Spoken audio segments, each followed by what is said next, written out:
for us, I mean, the sky's not falling, obviously. Yes, we haven't played our best football the last 2 weeks, and we've gotten beat. You heard it from Doug Peterson. The sky is not falling. Let's pump the brakes a little bit. Welcome into Teal The Show. I'm Jamal St. Cyr alongside Frank Frangie. Frank, the Jaguars are 8-5. They have lost 2 back-to-back games, and they haven't done it in a pretty way, but the team is still 8-5 with a lot in front of them, a lot to play for.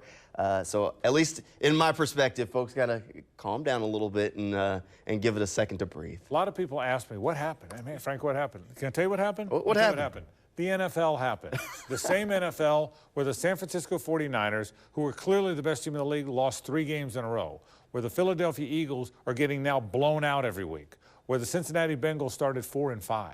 The same NFL where just when you think you're good, you're not, and just when you think you're bad, you're not. It's the NFL. They won 7 out of 8 games. They've lost 2 games now, 2 very close games now. So they're an 8-5 team that's lost a couple close games. Now, they got a hard game this week.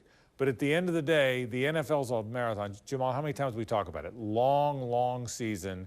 You have some good, you have some bad, you have some ups, you have some downs. This is a down. All right, let's try and work through some of the problems that were out on the field on Sunday.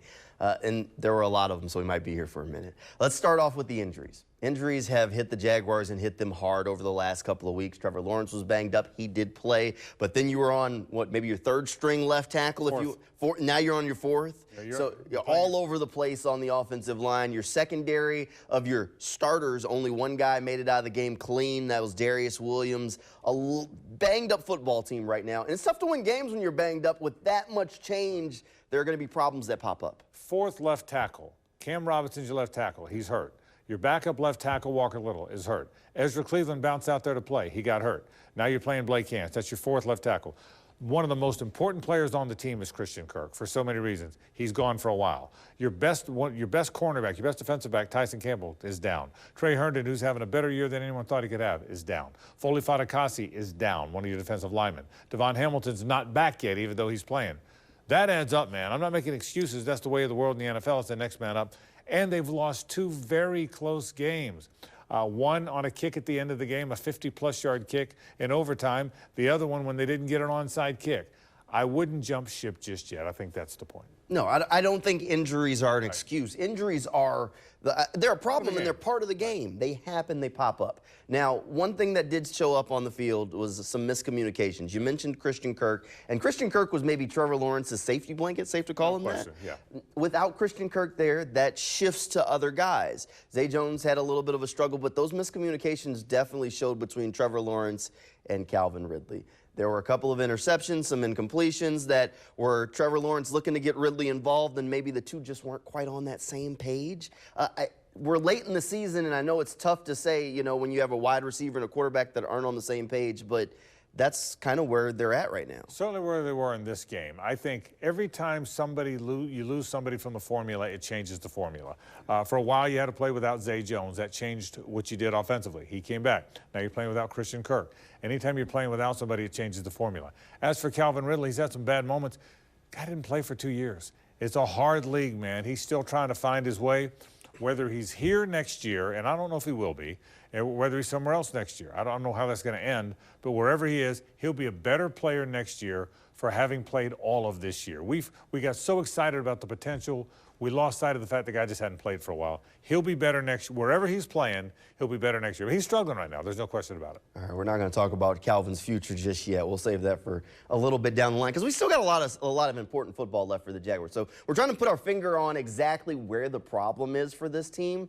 Doug Peterson's pointing at least one finger toward the practice field where the Jaguars, according to him, have had some issues with pre-snap penalties.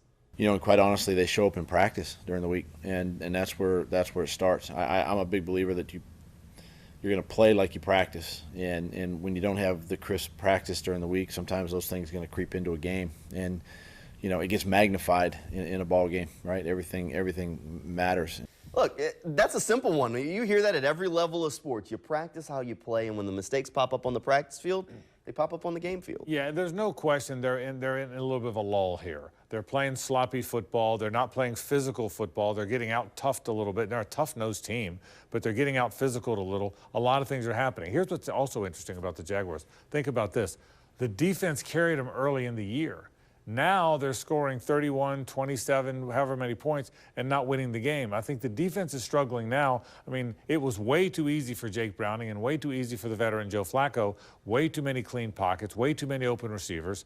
That had not happened all year long. So I think it's changed. Again, all that's part of a long season, man. The problem now, or the concern now, is can you get it back? Don't worry about the fact that you lulled a little bit. Can you find a way to get it back? I think you bring up a good question. Can the Jaguars get it back? That's exactly what we'll talk about next in Teal the Show. That's coming up right after this quick break. Welcome back here into Teal the Show. Okay, the Jaguars have 4 games left in their season. They're 8-5. They're in first place in the AFC South. They've hit a little bit of a rough patch, but with 4 games left in the season, Doug Peterson still feels like he's got plenty of time to have this team playing their best football when the postseason gets here. I believe 4 weeks is plenty of time. I mean, we've been able to do that. We've shown it, you know, in about the mid-season point, you know, of our season. We were playing pretty good football right in there, and we actually had, quite honestly, these last couple of weeks, you know, other than yesterday, I felt like our passing game was kind of, you know, on track. It was improving, and obviously the injury to Christian, you know, affects that a little bit. But you know, the things when you look at the tape, gosh, it's all the self-inflicted stuff. I mean, it's negative, you know, negative runs or incomplete passes early in the down. You know, it's pre-snap penalties that put you in first and 15s. You know, route details, just fundamental things that we can control. You know, that have, and really the same thing on defense, right? Just not staying disciplined in the gaps, missing tackles on the perimeter. All things that are within our control that we've got to get back to doing. So we got, you know, four more weeks, another month. We're definitely still optimistic. We're still 8-5. Like, there's no need to panic. Like, we're still in a good place. We just need to be able to figure out the problems that are happening and communicate more as a team. And we need to all just get on the same page and be able to make a push for these next 4 weeks. 4 games is a long time in the NFL season. Frank, the Jaguars have problems. What do they have to do to get fixed? I think there's a handful of things. Number one, they've got to refine their physicality. The most physical team usually wins the game. I don't care if it's Pop Warner or middle school or the NFL. The more physical team usually wins a football game. They've got to refine their physicality. They need Devon Hamilton to get better, play better. Foley Fatukasi's got to play better. They've got to win some of those battles up front. The offensive line has been a concern. They've got to find some stability and toughness along that offensive front. So I think the first thing they've got to do, Jamal, more than anything else, is find their physicality, because they've lost that a little bit. And the other thing is just the mistakes. Quit making the mistakes. You can't run bad routes. Even Trevor made the third and short throw where he just kind of lobbed it downfield. Wasn't a very good choice. So quit making mistakes and refine your physicality. I think those are the 2 big things. Be a physical football team. I think that's what they have to do. That's what they have to do, and it feels like they've run into 2 physical football teams over the past few weeks, which is a bad time to lose your physicality, because the Browns are a very physical team, and Cincinnati also a very physical team. The good news is if they want to prove they got that physicality back, they get a chance because another physical team's coming to town. They're playing the second most physical team they'll play all year. I think the most physical team is the 49ers. Yeah. I think the second most physical team they're going to play all year is the Ravens. The Ravens are tough. They're physical. They're trying to win the division, so they are. Now, let's remember this. Jags are in first place.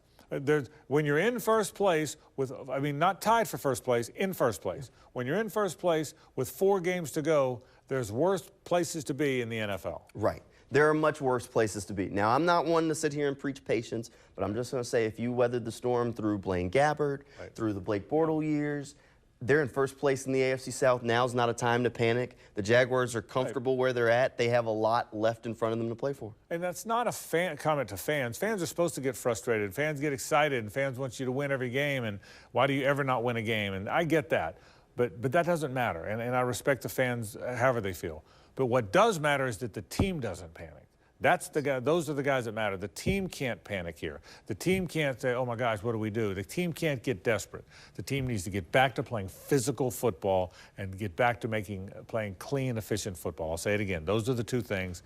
Again, I don't criticize fans for being upset. That's their job. But the player's job is to stay calm and find a way to get this thing fixed. Now, we'll see if Doug Peterson and the group can get it fixed. They have a big game coming up at the bank this week. Sunday Night Football against the Baltimore Ravens. that'll be a fun one. Night games at the bank are always different. Maybe a 2-game losing streak takes a little bit of the luster off of the game, but it's a night game at the bank. You know, one of the reasons I thought they were going to win last week, and they didn't against the Browns yesterday, one of the reasons I thought they were going to win the game is they are really good when their back's against the wall. Well, it's really against the wall now because most people expect that they're going to lose for the 3rd straight time. Right. I think people thought they might lose against – nobody thought they'd lose against Cincinnati. They did. People thought they might lose against Cleveland, and they did. People are going to, now I'm talking about national people who make prognostications. Everybody's going to pick the Ravens to beat them. Yes. Everyone's going to pick it. So your back's truly against the wall. We'll see how they rally. And well, it's a big game. We'll see what they have on it. Frank, thanks for being here. Thank you at home for tuning in. We'll talk more about that game on Friday's episode of Teal the Show. Good night, everybody. Go Jags.